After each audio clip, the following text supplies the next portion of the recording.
تجتنبوا كبائر ما تنهون عنه نكفر عنكم سيئاتكم وندخلكم مدخلا كريما.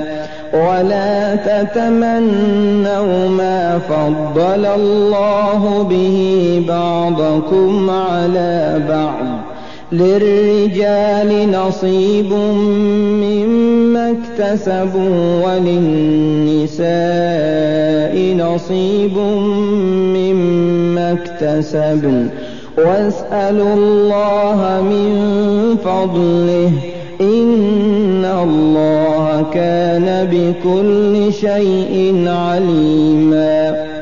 ولكل جعلنا موالي مما ترك الوالدان والأقربون والذين عقدت أيمانكم فآتوهم نصيبهم إن الله كان على كل شيء شهيدا.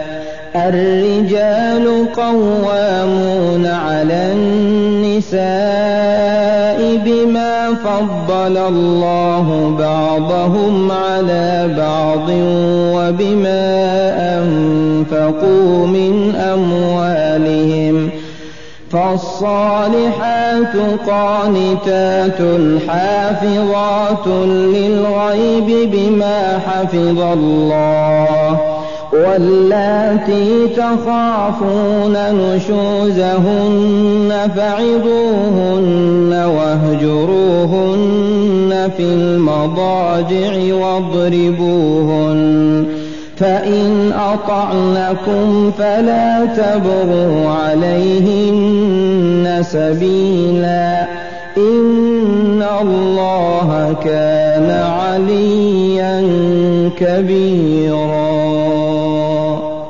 وإن خفتم شقاق بينهما فابعثوا حكما من أهله وحكما من أهلها إن يريدا إصلاحا يوفق الله بينهما إن الله كان عليما خبيرا.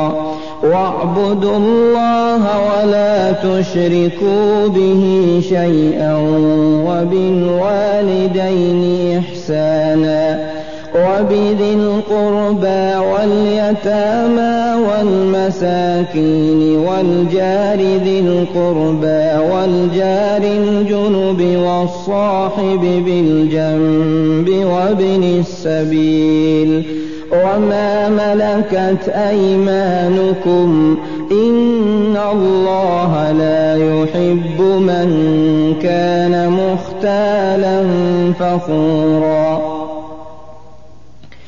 الذين يبخلون ويأمرون الناس بالبخل ويكتمون ما آتاهم الله من فضله وأعتدنا للكافرين عذابا مهينا.